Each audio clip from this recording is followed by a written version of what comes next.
আসসালামু আলাইকুম। ইসমত মিলি স্বাগত জানাচ্ছি এনটিভির দুপুরের খবরে। ক্রাউন সিমেন্ট শিরোনাম দেখছিলেন, এবার পুরো খবর। প্রধানমন্ত্রী তারেক রহমানের চীন ও মালয়েশিয়া সফর পররাষ্ট্রনীতিতে নতুন দিগন্তের উন্মোচন ও অভূতপূর্ব সাফল্য হিসেবে অভিহিত করে জাতীয় সংসদে সর্বসম্মতিক্রমে ধন্যবাদ প্রস্তাব গৃহীত হয়েছে। স্পিকার হাফিজ উদ্দিন আহমদের সভাপতিত্বে বাজেট অধিবেশনে প্রস্তাব উত্থাপিত হয়। আলোচনায় অংশ নিয়ে প্রধানমন্ত্রী তারেক রহমান বলেন, ব্যক্তিগত নয়, দেশের স্বার্থের কথাই চীন ও মালয়েশিয়া সরকারের কাছে তুলে ধরেছেন তিনি। ইফতেখার রেজার রিপোর্ট। তারেক রহমানের নেতৃত্বাধীন বিএনপি সরকার গঠনের পর গত ২১ জুন থেকে ২৬ জুন মালয়েশিয়া ও চীন সফরের মধ্য দিয়ে প্রথম ৪ দিনের রাষ্ট্রীয় সফর করেন। সফর শেষে গতকাল দেশে ফিরেছেন প্রধানমন্ত্রী তারেক রহমান।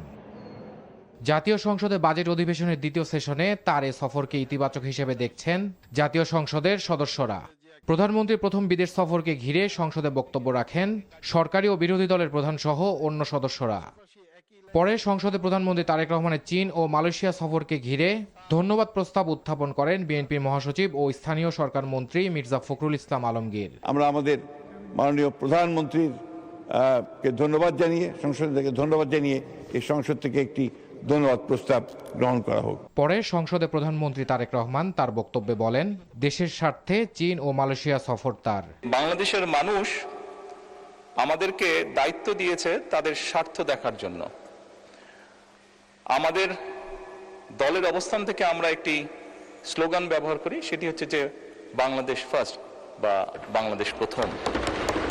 আমি যে কাজটি করার চেষ্টা করেছি মাননীয় স্পিকার, আমি আমার অবস্থান থেকে আমি আমার দেশের মানুষের স্বার্থ নিয়ে কথা বলার এবং সেই স্বার্থ রক্ষা করার চেষ্টা করেছি মাননীয় স্পিকার।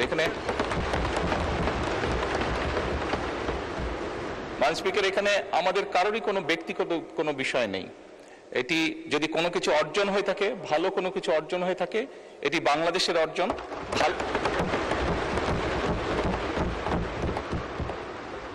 এই সফরের মাধ্যমে যদি দেশের মানুষের কোনো অর্জন হয়ে থাকে, সেটি দেশের মানুষের অর্জন মাননীয় স্পিকার।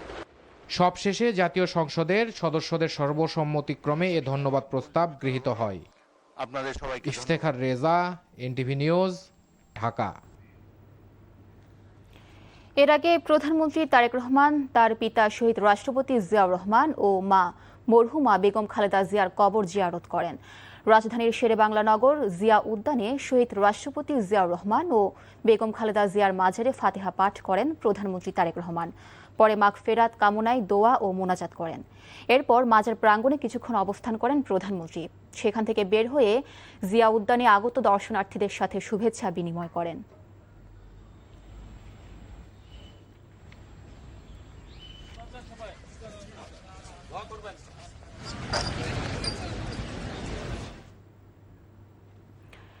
যুব সমাজকে বেশি করে খেলাধুলায় অন্তর্ভুক্ত করতে পারলে মাদক সহ অন্যান্য খারাপ কাজ থেকে বিরত রাখা যাবে বলে মন্তব্য করেছেন সেনাপ্রধান জেনারেল ওয়াকারুজ্জামান। সকালে রাজধানীর আর্মি স্টেডিয়ামে অলিম্পিক ডে ২০২৬ উপলক্ষে আয়োজিত র্যালি শেষে প্রধান অতিথির বক্তব্যে তিনি এ মন্তব্য করেন। সেনাপ্রধান বলেন, দেশের ক্রীড়াবিদদের সুযোগ সুবিধা দিতে পারলে তারা বিশ্ব দরবারে অনেক ভালো ফলাফল করবে। বর্তমান সরকার ক্রীড়ার উপর জোর দিয়েছে জানিয়ে জেনারেল ওয়াকার বলেন, খেলোয়াড়দের উপযুক্ত প্রশিক্ষণ এবং আর্থিক সহায়তা দিতে পারলে বিশ্ব মঞ্চে দেশের ভাবমর্যাদা অনেক উজ্জ্বল হবে। ছেলে মেয়েদের বেশি করে খেলাধুলায় অংশগ্রহণ করাতে অভিভাবকদের প্রতি আহ্বান জানিয়ে সেনাপ্রধান বলেন, খেলাধুলাই পারে যুব সমাজকে মাদক সহ অন্য সব নেশা থেকে বিরত রাখতে। পরে বিভিন্ন সময়ে বিশ্ব অলিম্পিকে অংশ নেওয়া বাংলাদেশি ক্রীড়াবিদদের সম্মাননা ক্রেস্ট প্রদান করেন জেনারেল ওয়াকারুজ্জামান। কাজঘেরা ভবন দেশের আবহাওয়া ও পরিবেশের উপযোগী না হলেও রাজধানীসহ দেশের মহানগরীগুলোতে একের পর এক নির্মাণ করা হচ্ছে কাজঘেরা বহুতল ভবন। শুধু নতুন ভবনই নয়, পুরনো ভবনের সৌন্দর্য বাড়াতেও দেয়ালে কাচ লাগানো হচ্ছে, যা চারপাশের পরিবেশকে উত্তপ্ত করে তুলছে। বিশেষ করে গ্রীষ্মকালের অসহনীয় তাপপ্রবাহে বিপজ্জনক হয়ে উঠছে এসব ভবন। নগর পরিকল্পনাবিদরা বলছেন, নীতিমালা না থাকায় প্রতিযোগিতা দিয়ে বাড়ছে এসব ভবন নির্মাণ, যার লাগাম টানা দরকার এখনই। গ্লাস ঘেরা ভবনের বিরূপ প্রভাব নিয়ে ফাহাদ মোহাম্মদের 3 পর্বের ধারাবাহিকের আজ থাকছে প্রথম পর্ব। ইট কংক্রিটের মেগাসিটি রাজধানী ঢাকা। দিন যতই যাচ্ছে পাল্লা দিয়ে বাড়ছে সুউচ্চ ভবনের সংখ্যা। এমনিতেই নগর জুড়ে সবুজায়ন কম, তার মধ্যে বেশিরভাগ বাণিজ্যিক ভবনেই ইটের বদলে ব্যবহার করা হচ্ছে কাচের দেয়াল।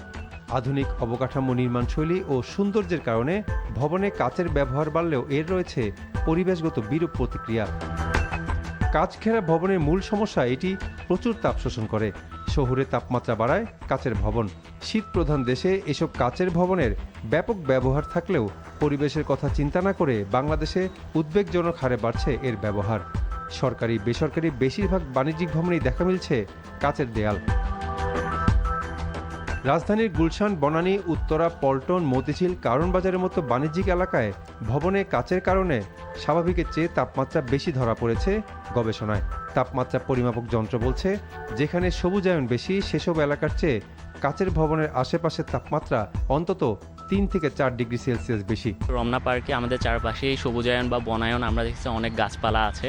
সো গাছপালা থাকার কারণে আমাদের মেশিনে যে রিডিং দিচ্ছে সেখানে মোটামুটি টেম্পারেচার থেকে আমরা 2 ডিগ্রি আমরা কম দেখতে পাচ্ছি, মানে 34 ডিগ্রি সেলসিয়াস আমরা এখন আপাতত দেখতে পাচ্ছি।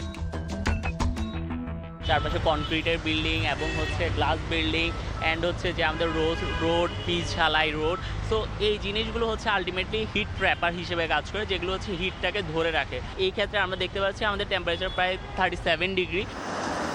নগর পরিকল্পনাবিদদের মতে দিনকে দিন ভবনে কাচের ব্যবহার ঢাকাকে আরও উত্তপ্ত করে তুলছে, যা পরিবেশের জন্য ব্যাপক ক্ষতিকর। যদি তাপ না কমানো যায় তাহলে তা জনস্বাস্থ্যকে আরও ঝুঁকিতে ফেলবে বলে মনে করেন তারা। সব ভবনেই যেন চটকদার কাচ ঘেরা ভবন, সেন্ট্রাল এসি, এবং যার ফলে সেন্ট্রাল এসি হলে তো পুরো ভবনটাকে সারাক্ষণ এসির মধ্যে থাকতে হচ্ছে। তাহলে এই যে আমাদের একটা কপট একটা স্থাপত্য, আমরা একটা রীতিতে চলে গেলাম যেটা আমাদের দেশের আবহাওয়া জলবায়ুর সাথে সাংঘর্ষিক, এটা কিন্তু আমাদের জন্য একটা মৃত্যুকূপ তৈরি করেছে। গ্লাসমেড বিল্ডিং হওয়াতে যেটি হচ্ছে যে এটি তির্যকভাবে কোনো না কোনো বিল্ডিংয়ের উপরে পড়ছে এবং সেই বিল্ডিংকে উত্তপ্ত করে আবার সেটি আরেকটি অ্যাঙ্গেল নিয়ে সেটি অন্যদিকে আবার পড়ছে, অর্থাৎ একই তাপমাত্রাটি ডাবল হয়ে যাচ্ছে। কাচের ভবনগুলোতে সেন্ট্রাল এসি সিস্টেমের প্রয়োজন হয়। হাজার হাজার টন এসি ব্যবহার করে ভবনের ভিতরে এয়ার সার্কুলেশন ঠিক রাখে।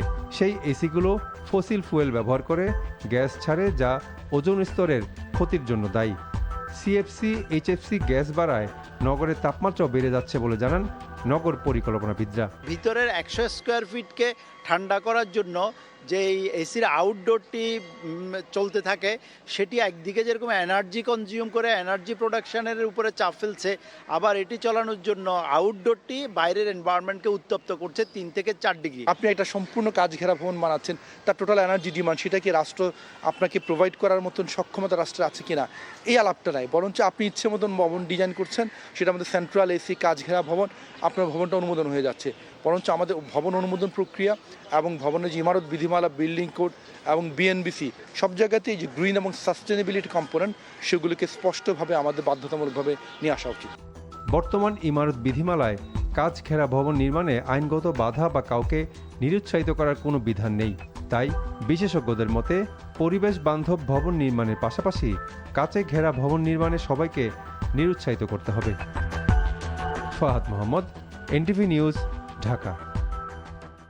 ইতালিতে নিজ বাসায় নোয়াখালীর কোম্পানিগঞ্জ উপজেলার একই পরিবারের 3 সদস্যকে ছুরিকাঘাতে হত্যা করেছে দুর্বৃত্তরা।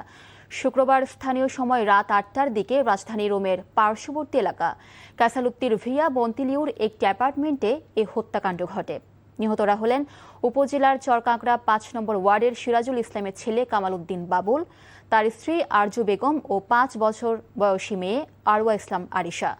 এ ঘটনায় তার 20 বছর বয়সী ছেলে আমির হোসেন অয়ন আহত হয়। তাকে উদ্ধার করে স্থানীয় জেমিলি পলিক্লিনিক হাসপাতালে ভর্তি করা হয়েছে।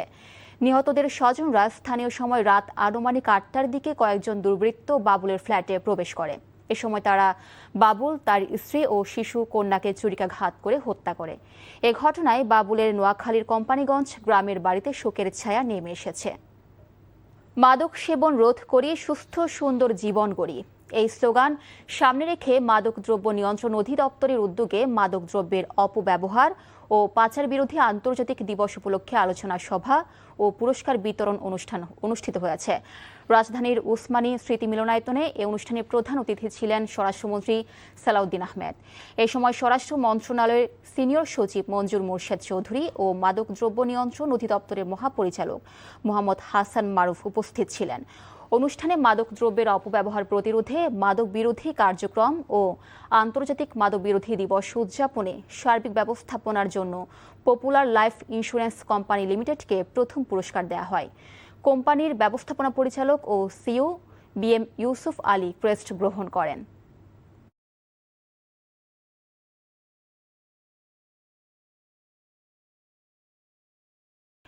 বিশ্বকাপের উত্তাপে ডালাসের ডাউন টাউনের ক্লাইট ওয়ারেন পার্ক যেন এক টুকরো আর্জেন্টিনার পরিণত হয়েছে। আকাশি সাদা জার্সি, পতাকা আর স্লোগান মুখর পুরো এলাকা। প্রিয় দলকে সমর্থন জানাতে জড়ো হয়েছেন হাজারো আর্জেন্টাইন সমর্থক। তবে নিজেদের দলের প্রতি ভালোবাসার পাশাপাশি বাংলাদেশের ফুটবল নিয়েও আশাবাদী তারা। তাদের প্রত্যাশা, একদিন লাল সবুজের প্রতিনিধিও খেলবে ফুটবলের সবচেয়ে বড় আসরে। যুক্তরাষ্ট্র থেকে আরও জানাচ্ছেন কুশলী আসির।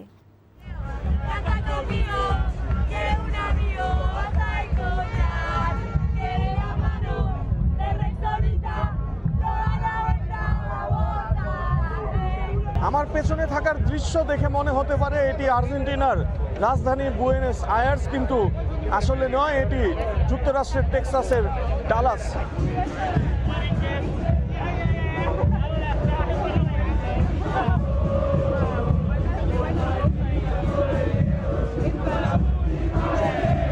মেসি টিম ডালাসে আছে, তো আমরা দেখতে আসবো না, এটা হয় না। Thank you Bangladesh for your support, we love you also. আমরা লাইভলি দেখতে পাইছি যে মেসি খেলতেছে মাঠে, এটা অন্যরকম একরকম ভালো লাগা।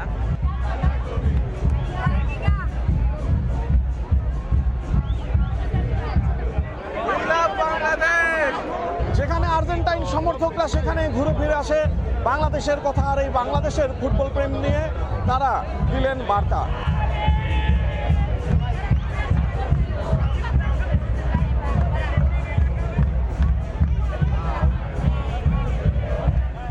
যখনই আমাদের ফ্ল্যাগটা দেখছে, যারাই চিনছে সবাই অলমোস্ট আমাদেরকে জানাইছে ভামোস বাংলাদেশ, ভামোস বাংলাদেশ। তো এটা খুবই মনে করেন যে প্রাউডের বিষয় একটা। Thanks Bangladesh for supporting us. We love your country. We are really grateful with you. Let's go Bangladesh. Let's go Argentina. আমার কাছে এটা ডালাসই মনে হচ্ছে না, মনে হচ্ছে this is Bangladesh, this is Argentina because of this flag.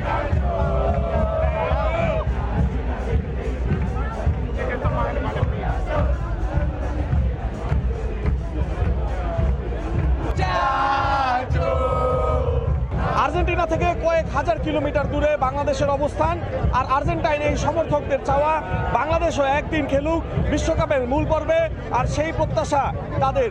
কুশলী আসির, NTV নিউজ, ডালাস, যুক্তরাষ্ট্র। এ ছিল দুপুরের খবরে। এই খবরের ভিডিও সহ আপডেট জানতে ভিজিট করুন NTV অনলাইন www.ntvbd.com। এছাড়াও NTVর জনপ্রিয় সব অনুষ্ঠান ও খবরের আপডেট জানতে ভিজিট করুন আমাদের ইউটিউব ও ভেরিফাইড ফেসবুক পেজে। 5টায় দেশের খবর দেখার আমন্ত্রণ রইল। ধন্যবাদ সবাইকে।